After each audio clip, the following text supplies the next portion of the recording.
नमस्कार दोस्तों, आप सभी का स्वागत है हमारे इस YouTube चैनल में।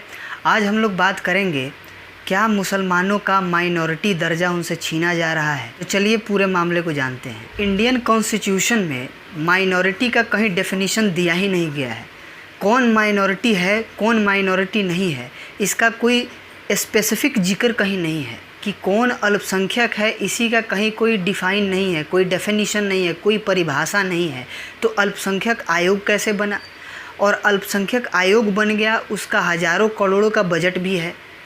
तो जिस चीज़ का संविधान में कहीं जिक्र नहीं, कहीं उसका डेफिनेशन नहीं, कहीं उसकी परिभाषा नहीं, उसका आयोग बन जाता है।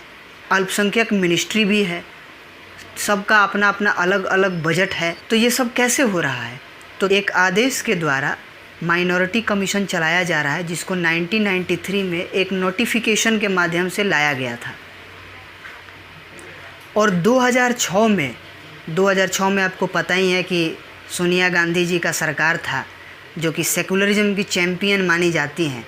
तो इनके सरकार में अल्पसंख्यक मिनिस्ट्री भी बनाया गया, माइनॉरिटी मिनिस्ट्री, कि पूरी तरह से इल्लीगल है, अनकॉन्स्टिट्यूशन है, क्योंकि जिसका संविधान में कहीं जिक्र ही नहीं है, उसके नाम पर आप एक कमीशन बना देते हैं, आप उसके लिए एक मंत्रालय अलॉट कर देते हैं, जिसका कहीं कोई जिक्र ही नहीं है कॉन्स्टिट्यूशन में। ये पूरी तरह से इल्लीगल है और अनकॉन्स्टिट्यूशनल है। इसी देश में 1976 में देश को बंधक बना के 42nd अमेंडमेंट के द्वारा, 42वें संविधान संशोधन के द्वारा सोशलिज्म और सेकुलर वर्ड को इंसर्ट किया गया कॉन्स्टिट्यूशन में, अपने फ़ायदे के लिए, अपने आइडियोलॉजिकल फ़ायदे के लिए। कांग्रेस पार्टी अपने आप को सेकुलरिज्म का चैम्पियन मानती थी और मानती है अभी भी, हालांकि उनका फर्जी सेकुलरिज्म कई अन्य मौक़ों पर उजागर हो चुका है।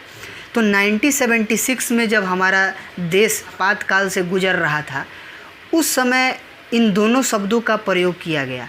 तो जब इंडिया 42वें संविधान संशोधन के बाद 1976 में जब इंडिया सेकुलर कंट्री हो गया, तो उसके बाद अलग से एक माइनॉरिटी कमीशन या माइनॉरिटी मिनिस्ट्री बनाने का क्या ज़रूरी है, जब हमारा संविधान ही कहता है कि आप किस पंथ, संप्रदाय, मजहब से हैं, इसका संविधान से कोई लेना देना नहीं है। तो उसी संविधान में स्पेशल स्टेटस माइनॉरिटीज़ के लिए स्पेशल एक आपका मिनिस्ट्री बनाने का क्या ज़रूरी है? ये वैसे तो सदियों से हमारा भारत सेकुलर रहा है, हमें सेकुलरिज्म की कहीं से डेफिनेशन सीखने की आवश्यकता नहीं है।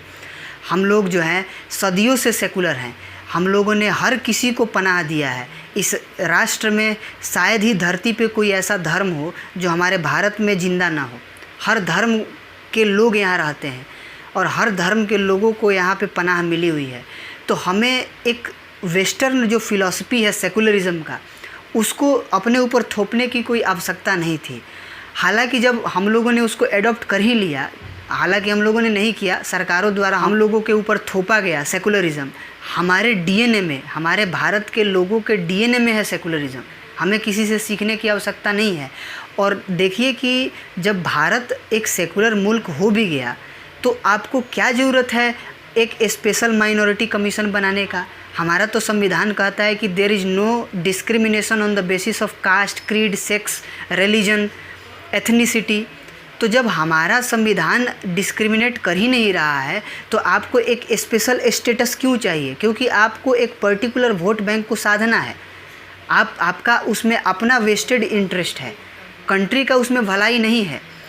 और एक और कमाल का चीज़ देखिए, इस माइनॉरिटी कमीशन को आप ध्यान से देखेंगे तो इसमें आप पाएंगे कि इसमें 50,000 पॉपुलेशन जिन पारसियों का है, इसमें वो भी हैं, इसमें जैन भी हैं, इसमें 2.5% वाले सिख भी हैं, इसमें ईसाई भी हैं, और 17 से 18% जो इस देश में मुस्लिम कम्युनिटी है, और उसकी टोटल पॉपुलेशन देखेंगे तो 32-33 करोड़ के आसपास मानी जा रही है, वो उसका अध्यक्ष बनता है।